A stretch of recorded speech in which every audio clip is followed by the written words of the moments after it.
Hey guys. All right. So if you guys are in this situation like I was a couple of days ago, I just want to tell you guys how you guys can get your car started.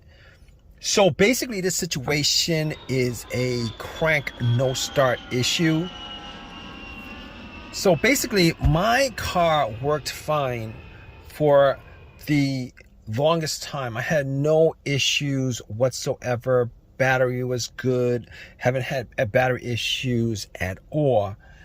And out of nowhere, I parked it, got a crank no start issue. And the thing about it is, it drove fine the whole entire day, had no issues whatsoever. I went to a bunch of places. I drove it to the store, to the pet shop. I even got a couple of goldfishes when this occurred. It was pretty much at the end of the day. All right. Got some goldfishes at PetSmart. Went to a CVS to pick up something to drink. And got back out. Tried to start my car. And all I got was a crank. But it would not run. Crank, it would not run. Crank, it would not run. And I tried to start it multiple times.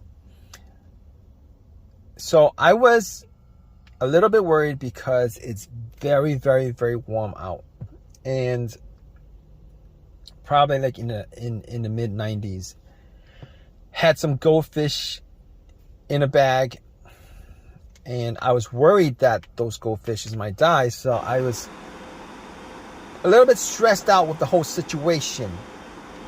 All right. I did get something to drink. I did get a can of Coke in Arizona. And they were kind of cold. So I actually put it in the bag where the goldfish were and hoping that the goldfishes would survive. But that's neither here nor there. And so I turned on my headlights, all right, just to see whether it could be a battery issue because the battery was never changed. I did not know the condition of the battery or how old the battery was. Did not know the condition of the battery terminals, etc., etc. But I know that I didn't have any issues previous to this. I turned on my headlights, went out, checked. The headlights were very, very bright. The cranks were very, very strong. It wasn't like it was struggling to crank. It wasn't like it was struggling to crank at all. It was the cranks were very, very strong. All right. Now, knowing from previous experiences, if the battery's weak, I would normally get a weak crank. Like it would try to start, but it wouldn't. And the more you crank it, the weaker it got till it just would not crank it on you because your battery's dead. However, I was getting strong cranks, but I had to eliminate the battery 100% in this situation because you never know, because there's like a lot of electrical parts in the car and you never know. All right. Well, you kind of know, but you never really know because when it comes to troubleshooting vehicles, I want to just go down the list and just eliminate one after another, after another, after another. All right. So I actually got to the battery and I was looking at it. Now, I didn't know what shape the battery was in. It did look really old. The terminals were really dirty and the terminals were a little bit loose. So what I did was I took the terminals off. I got some paper towel. I took my Coke and poured it on the terminals, cleaned it up as best I could, and cleaned off a lot of the green, whitish stuff that was on there.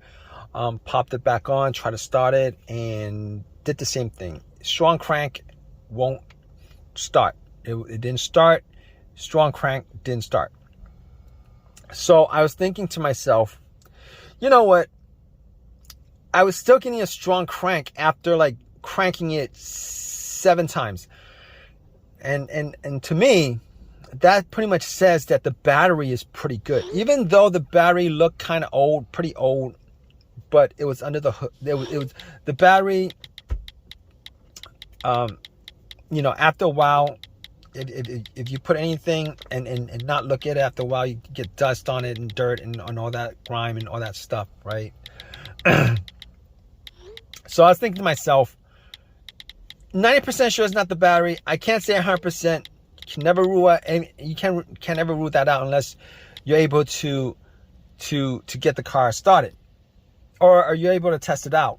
So I didn't really have a jumper on me. I didn't have a jump pack to jump it. So I wasn't able to test, say 100% it was in the battery. But seeing as how the headlights were bright and it was cranking strong after 7 tries, I eliminated the battery altogether.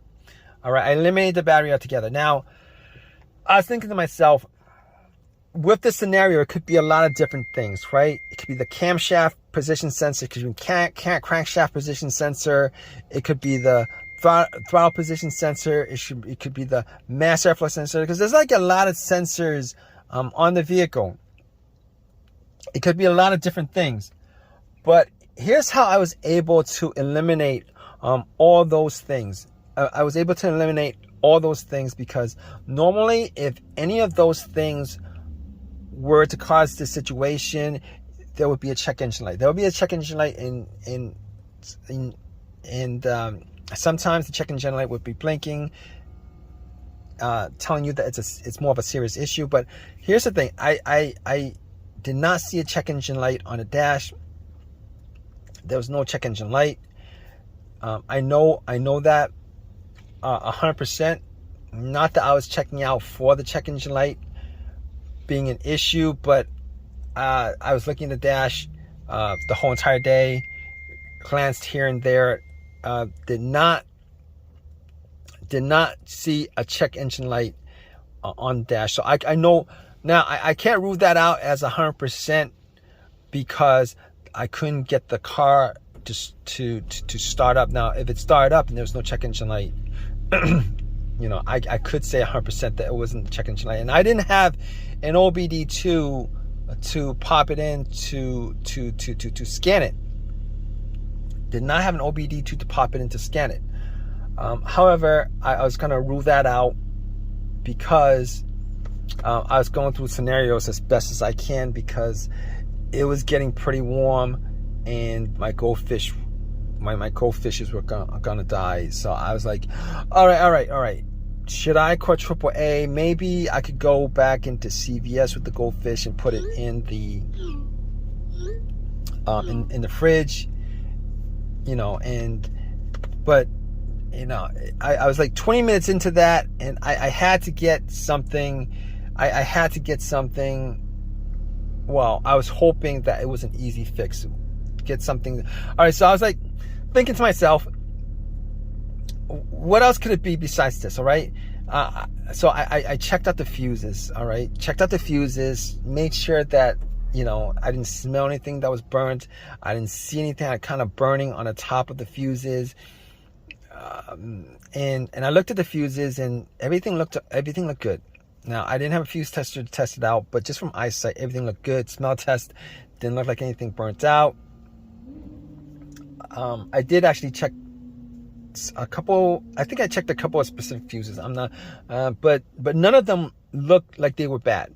All right. So at that point, I was thinking to myself, it could be the relays. It could be maybe the fuel pump relay, the fuel pump itself, the car's ECU that's the problem. And I got back into my car, you know, and I thought to myself, well, could it be the fuel pump? And I tried turning on the car to the on, try to turn on to the on position, right? The position before the crank. I was trying to turn it on to the on position before the crank a couple of times just to see if I could hear, That really doesn't make any sense, but I tried to listen to the priming of the fuel pump. Now, the priming of the fuel pump will sound like a whizzing sound. All right, it would be a low hum whizzing sound because you can hear the motor just running. All right, it'll maybe run for like a second, maybe less than a second or two, whatever it is, and I was able to make out that it wasn't the fuel pump because I could hear the humming. All right, maybe it was just me, but I could hear the humming. So I was like, you know what? That's probably not the issue. That's probably not the issue. So I was thinking to myself, what is it that could cause this? Because I was running out of troubleshooting ideas for this situation. All right, it's because there's nothing noticeable, nothing that was noticeably wrong with the car. And I was thinking to myself, you know what? There's a strong possibility that it could be the key fob, because I never changed out the key fob battery. And I knew somebody who had this particular situation come up where I tried to help them out, and it turned out that it was something as simple as the key fob battery that was causing it, because the battery was either dead or so low that the car could not read that the key fob was in the car. The alarm, the remote was in the car. So I'm at CVS. It's worth a try. I'm at CVS. It's worth a try. It'll be a quick fix if that is the fix, and I could save my goldfishes, etc., etc. And I was like, all right, so I'm gonna take the key fob battery out, because anything outside of this, I wouldn't be able to diagnose without a scan tool, without going through all the fuses, without going through the relay, etc., etc. But since the fuel pump was making a sound, I knew that the relay was working. But anyway, I took a chance on it, hoping that maybe I could fix the situation and just get home real fast. So key fob, I went to CVS, bought a battery. I took the key fob battery out because there's variations of the flat batteries, so I matched it up, put the battery in, ran back to my car, and tried to start it. Crossed my fingers, hoping that it would start, so that the goldfishes would, I could save the lives of the goldfishes.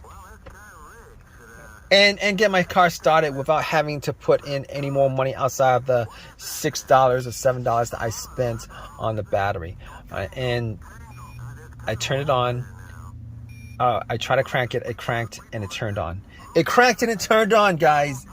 So I was relieved, and I've had no issues with it since.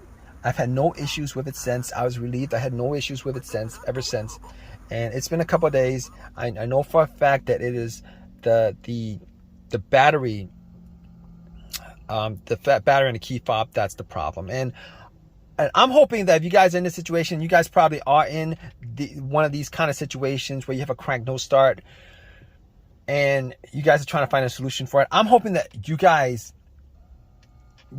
have this easy of a fix as I did. So if you guys have this situation, you guys went through all the troubleshooting steps, and you guys are pretty much at a loss as to what to do next, all right, spend $6, get a brand new key fob battery. Take the key fob battery out of take the old key fob battery out of your remote, swap it out, and then try to start it. Hopefully you guys have as much as an easy fix as I did with my car. All right, hopefully that works out for you. If you guys have any comments, definitely leave a comment in the comment section. Please subscribe. Please give me a thumbs up. All that good stuff, right, guys?